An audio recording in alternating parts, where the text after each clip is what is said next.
والله أنا نشأت في بيئة في مجتمع أو بيئة تضع الفن في آخر سلم أولوياته، وعلى وجه الخصوص الموسيقى. أما بالنسبة كيف اخترت أن أكون فنان، فكل إنسان يولد وفي داخله فنان، ولكن بنسب مختلفة من فنان من شخص إلى آخر. وأولا وأخيرا أعتقد أن الموهبة سر خفي يمنحها الله لمن أراد من عباده.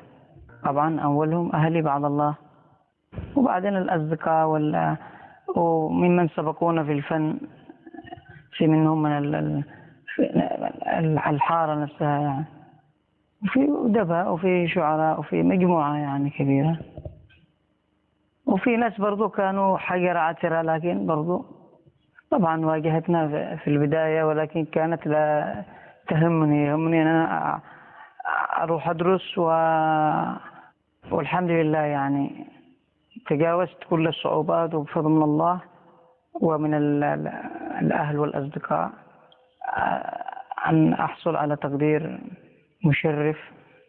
وبهذه المناسبة الحمد لله حصل على تكريم من السفارة اليمنية بالقاهرة، ومن عند رجوعي لأرض الوطن حصلت على تكريم من محافظة الحديدة وجامعة الحديدة ومكتبة الثقافة ومؤسسة السعيد تعز ومن وزير التعليم العالي الحمد لله.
طبعا السؤال فيه، لكن أقول لك الفنان الحقيقي هو الذي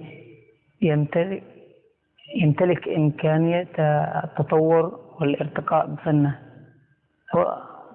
والفنان الحقيقي هو الذي يمتلك يعني الموهبة الحقيقية وصاحب رسالة سامية وضمير الأمة. هذا هو الفنان. والله مؤسساتنا الثقافية تعتمد على المؤتمرات والخطابات والضيافات، أعتقد أيضا التوصيات، وتهتم بالأشياء الشكلية، ما تهتمش بالمضامين. طبعا مع الأسف المجالس المحلية لا يوجد لها أي دور في رعاية ودعم الثقافة والفنون. طبعا من أجل إنشاء المعهد العالي للموسيقى في بلادنا يحتاج إلى نوايا صادقة وإخلاص وقرار سياسي يستوعب أهمية هذا الصرح العلمي ودورها الريادي في عملية التنمية، وليس كلمات ووعود يعني الاستهلاك الدعائي والإعلامي. في أكثر من اتحاد ونقابة المعلمين ونقابة المهندسين والأطباء وغيرهم يعني، ولا يوجد طبعا اتحاد للفنانين. ومن أجل إنشاء اتحاد مركزي يجمع شمل الفنانين علينا أن نتخلص طبعا من رواسب الماضي وتجاوز تلك النزعة التسلطية والعمل بروح الجماعة. المفروض أن كنت تردد وأنا صغير أغنية للفنانة رباب، دائما نرددها يعني ممكن مقطع يعني حاجة بسيطة.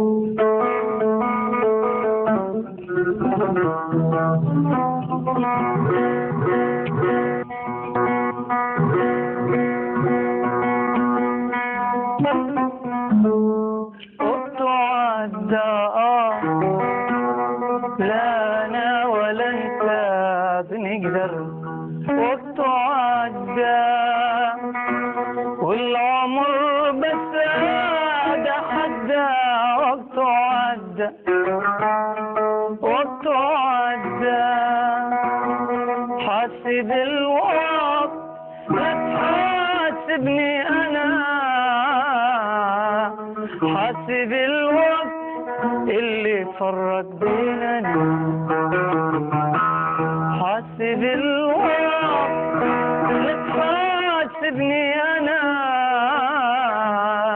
حاسب الوقت لا تحاسبني أنا، حاسب الوقت اللي فرق بيننا،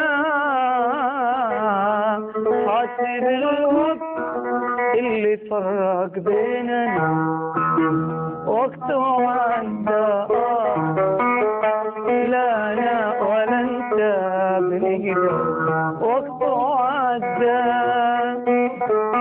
والعمر بس عدى حبه، وقت عدى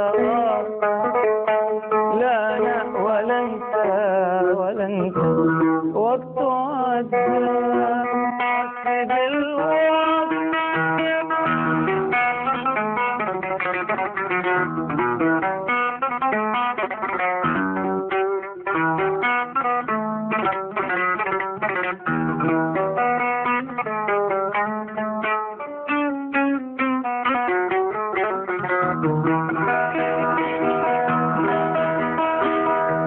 من بدا الغربة وتغرب، من على التاني تهرب، من بدا الغربة وتغرب، من على التاني تهرب.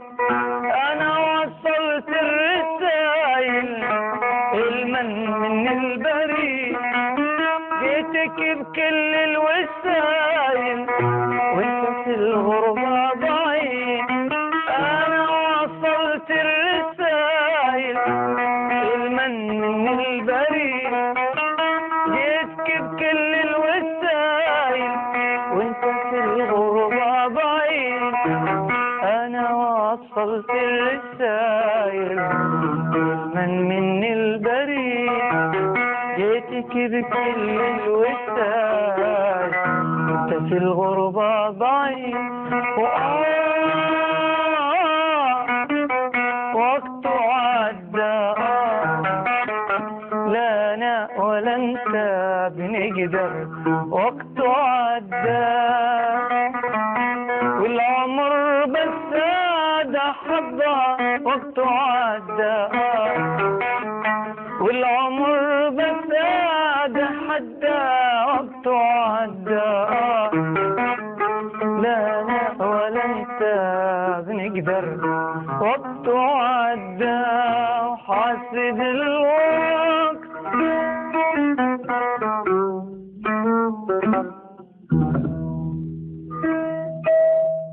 لماذا؟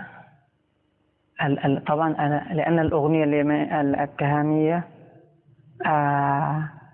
تتطلب نهضة شعرية تجينا يعني محاولة تجارب يعني، لكن عرضها على بعض الأصدقاء من الشعراء وعشان يعيدوا صياغتها من جديد ويعملوا إذا كانت هي مناسبة بالإمكان يعملوها قصيدة يعني. طبعا أنا أتبع المثل اللي يقول أدي الخبز لخبازه، هم شعراء وأدرى، إنما تيجينا أفكار بسيطة لا هو مش شرط يعني، هي مشاعر يعني، عندي قدرة أن أنا أكتب ما أي شيء منها يعني، أعمالي وأعتز بها يعني الحمد لله، وأتمنى أن تحظى عند الجمهور بشكل عام توازي ما قام به القمندان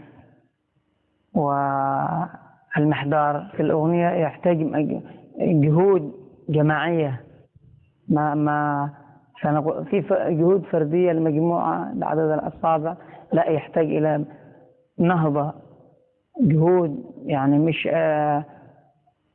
مش واحد يكتب لي قصيدة قصيدتين وانتهى الموضوع، لا واحد متخصص يكتب كلام شعر تهامي غنائي، ممكن أي حد يكتب شعر تهامي أو صنعاني أو أي، لكن غنائي بقالب غنائي يعني، لكن مش كل اللي موجود. ما أنا قرأت الشعر التهامي وابن تهامة أنا مش كله يغنى يعني، والله غنيت مجموعة يعني الحمد لله طيبة، ولحنت لي مجموعة من الأصوات.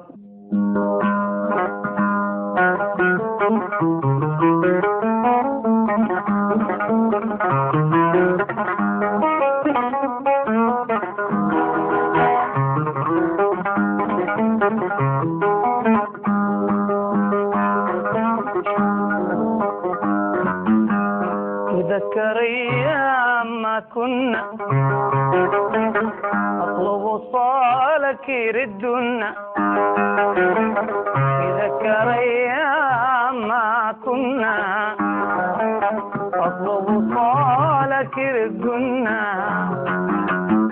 وانت على نقشة الحنة وانت على نقشة الحنة واطبك انت بتزعل لملمي ومليح وكحل لملمي ومليح وكحل. تذكر ايام ما كنا اطلب صالك يردنا، تذكر ايام ما كنا اطلب صالك يردنا، وانت على نقشة الحنة وعاملك بس ما تزعل لملنا ومليح وكحال لملنا ومليح وكحال. طبعا هذه الأغنية من كلمات الأستاذ أبو سمير، يعني اديت منها مقطع لأنها هي باسم اديتها واحد من الفنانين لحنت له اياها.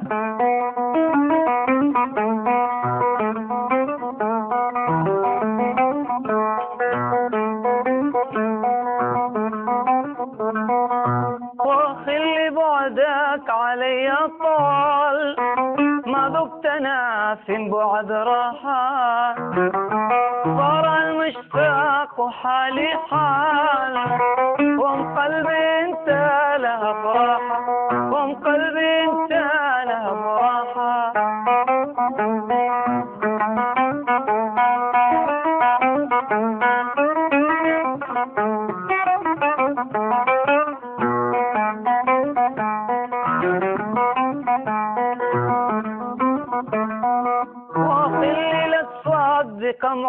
الزال لو قالوا إني سلت ساعة كيف امتلئ وانت بعدك طال باب امتلئ انت مفتاح باب امتلئ انت مفتاح باب امتلئ واخر الليلة صادق معدل لو قالوا اني سلت ساعة كيف امتلئ وانت بعدك طال وباب امتلئ انت باب امتلئ انت باب امتلئ باب امتلئ انت مفتاح.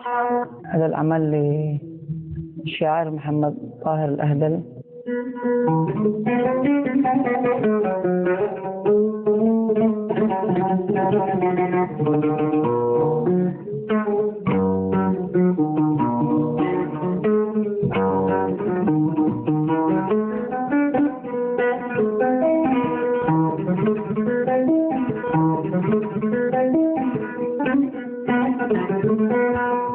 مش فاضي لوجع الراس والتفكير والوقت مش فاضي لوجع الراس والتفكير والوقت ما نقدر نكون أحباب أحسن خلنا أصحاب ما نقدر نكون أحباب أحسن خلنا أصحاب لتشمت علينا الناس مش فاضي لوجع الراس لتشمت علينا الناس مش فاضي لوجع الراس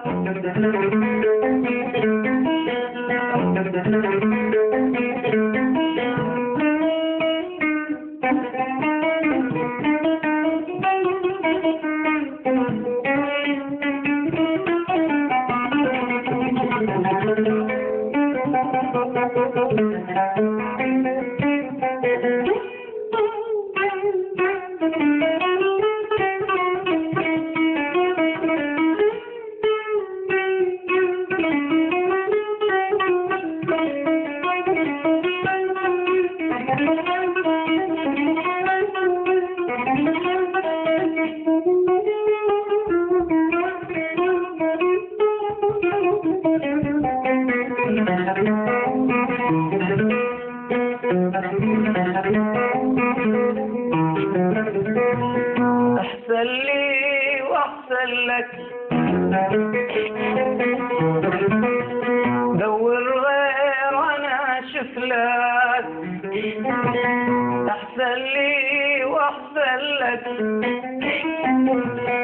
دور غير أنا أشوف لك كافيني ألام كافي كفلات بش الخافي كافيني ألم كافي كفالة بش الخافي لكن فاقد الإحساس مش فاضي لوجع الراس لتشمت علينا الناس مش فاضي لوجع الراس بطل ظن يا ابن الناس مش فاضي لوجع الراس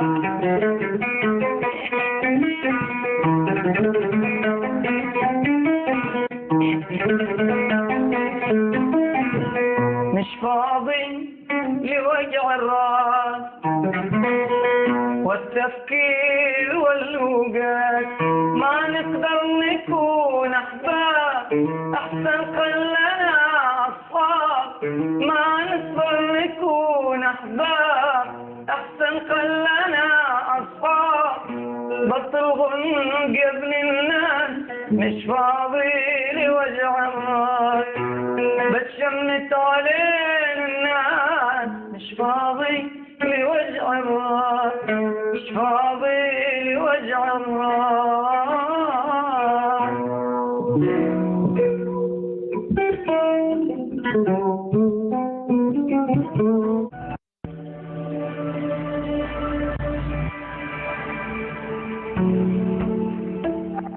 آخر محاولة وأعتز بها الحمد لله.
تسعدني بقربك ويوم ما تسعدني بقربك ألاقي كل الناس أحباب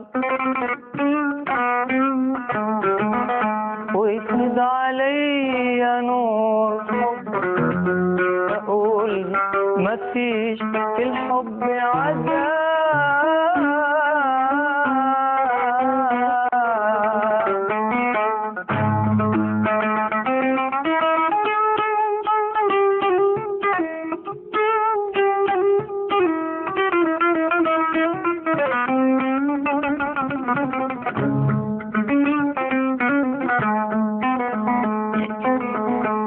الحب كله نعيم لا في عزول بينوم ولا في حبيب محروم.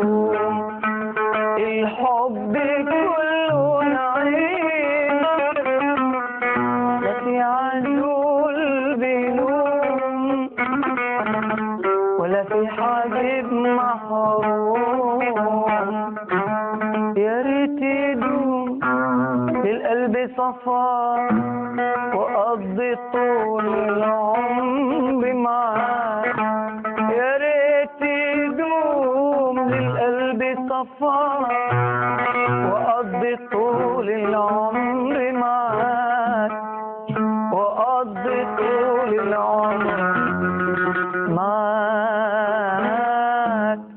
إن مر يوم من غير رؤياك إن مر يوم من غير رؤياك إن مر يوم من غير رؤياك إن مر يوم من غير رؤياك ما ينحسبش من عمري. البحر والحياة، الاستمرارية، التواصل. البحر جزء من تكوين الفن. البحر الوطن هو الإلهام، مصدر الإلهام، عمق الانتماء. يعني أشق لك البيت الكبير وجودي كياني. يعني غنيت للوطن على فكرة مجموعة أعمال. في أغنية طبعا غنت مجموعة واللي أخذت شوية نصيبها من الشهرة تقريبا هي حب اليمن أولا.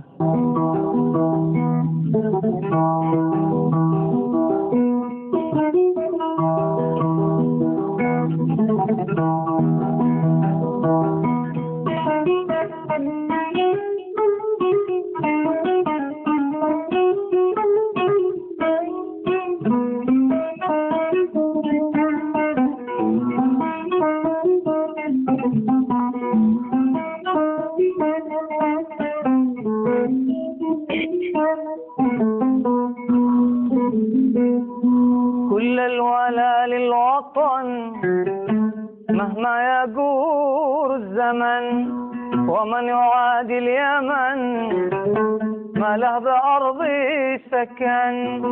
كل الولاء للوطن مهما يجور الزمن، ومن يعادي اليمن ما له بأرضي سكن. نقول بالعلان حب اليمن أولا، نقول بالعلان حب اليمن أولا، حب اليمن أولا. نقول بالعلن حب اليمن أولا، حب الوطن أولا. لا، هي كلمات القيسي، وطبعا هم راجعوها مجموعة من الشعراء، منهم الدكتور أحمد العز الصغير وعبد الهادي الخضر وغيرهم. يعني أتمنى أن يتحقق للموسيقى اليمنية ما تحقق للموسيقى العربية من ازدهار وانتشار واسع، وأن تحظى بلادنا بالأمن والأمان والاستقرار والسلم الاجتماعي. وكمان أتمنى برضو الأهم، يعني أنه ده مش أمنية شخصية، يعني ولا ده أتمنى يعني من رجال المال والتجار أنهم يعملوا مستشفى خيري بمعنى الكلمة للأمراض المستعصية، مش يتنافسوا لي في مواضيع ثانية. ده العمل الإنساني، ده العمل هو ده اللي أتمنى. إن شاء الله نختار أغنية للدكتور الشاعر الدكتور أحمد عزي، ومن محاولاتي.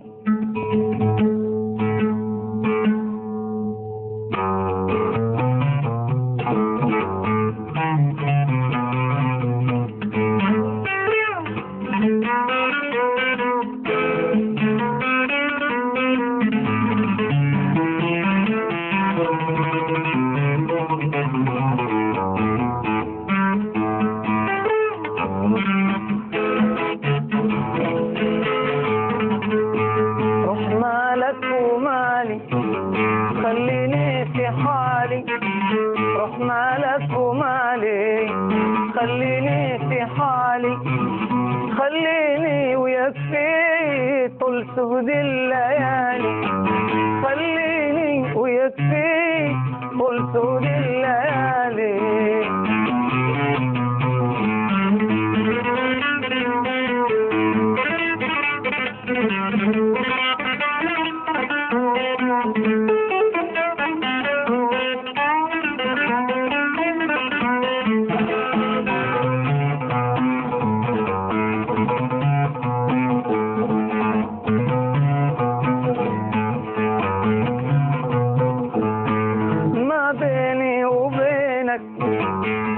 عنه عيونك، ما بيني وبينك، بعنه عيونك، ما بيني وبينك، بعنه عيونك.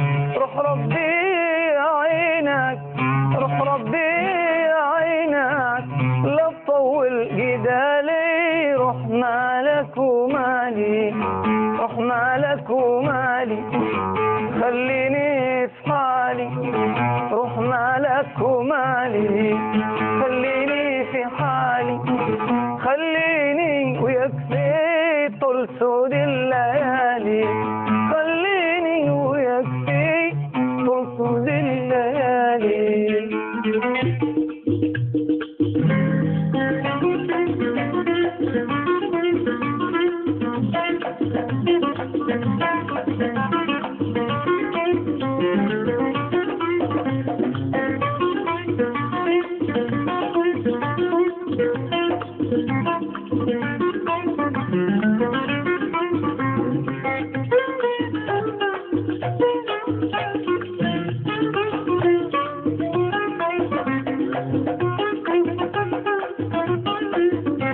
الفن.